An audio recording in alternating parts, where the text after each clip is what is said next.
Hi, my name is Emma Olney. The first idea that I find important in Ibra's book is the quote, "You can only learn what you need to know about your job and about yourself by doing it, not by just thinking about it."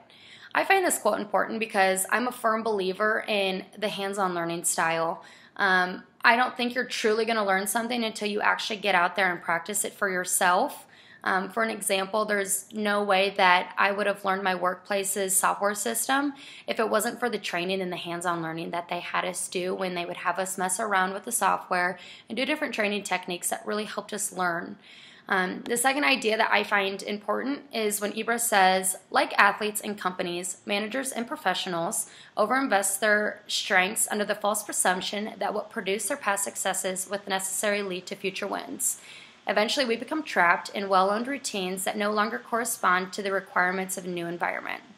I find this important because I think it's extremely true in a sense that you just practice one thing that you're good at because you know you're good at that.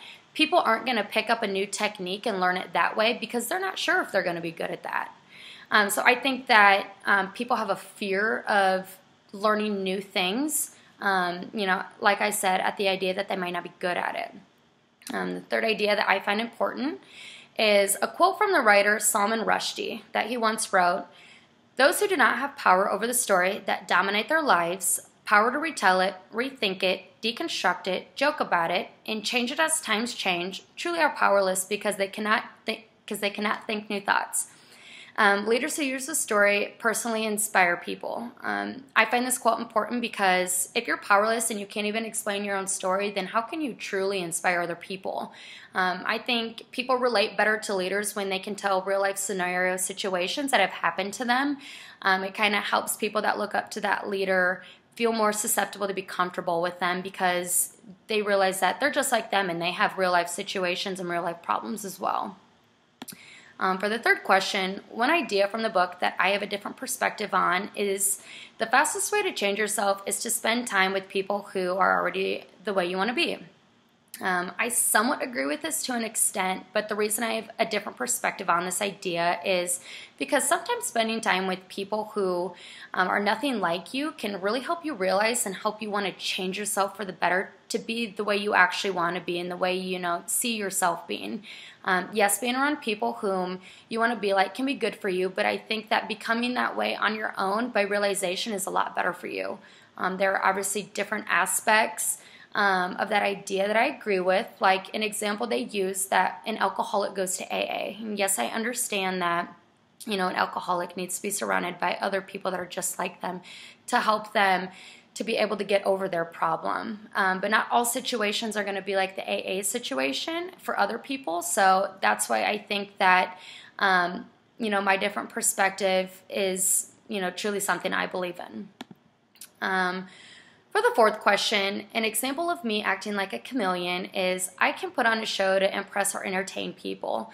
If I'm in a situation where I don't know anyone, or let's say I'm in an interview and I don't know how the interviewer is going to act, I'll kind of feel out their feelings and what type of person they are to try to put on a show and entertain them.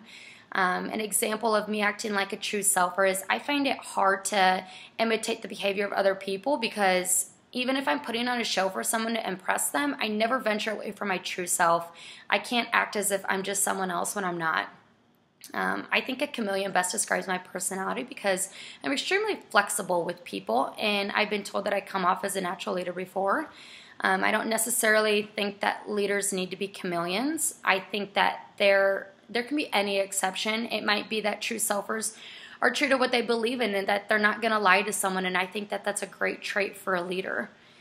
For the fifth question, the type of network that I think is most important for me to focus on is the strategic network. I think it's important because I work in sales, which are strictly made up of relationships you make with customers. Those relationships help me sell my ideas and also help me gain the resources I need to make my ideas work in order for me to sell whatever it is I am. A strategic network requires both time and attention outside of the operational demands, which is exactly what my job entails. I have to go see customers on a daily basis or a weekly basis, whichever one it is. I have to talk to them over the phone. I have to take that time out of my day to work with them. And I think that that can be a major challenge with the strategic network. And that's, people not having that time in their personal or work schedule to be able to go out and give their customers or whoever it is they need that attention and that time that they need. For the sixth question, my leader isn't an ancestor who immigrated to a different country and started a new business or is a global leader. My leader is simply my dad. I consider him a true leader because everything he has done, which has been completely on his own with the background he came from. He came from a family and he had 9 siblings, and they lived in a town of about 500 people in South Dakota. And he paid his own way through college, worked extremely hard at the bottom of UPS, and is now the director of sales in Seattle, Washington. What he does out there is he runs all of Amazon's global shipping for them. I think that networks that played a role in my dad's life were the operational and strategic networks. I'd say the operational because he depends on his colleagues to give him the reports that he needs, and he needs suppliers and distributors, etc., getting everything done so that he's able to do his job.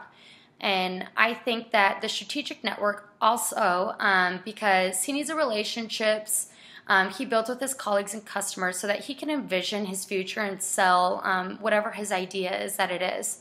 I think that my dad is a chameleon because in his position where he's in a position where he needs to be able to give sales presentations on the spot and impress customers, colleagues, anyone higher up that he works with or that he's going to be doing work with.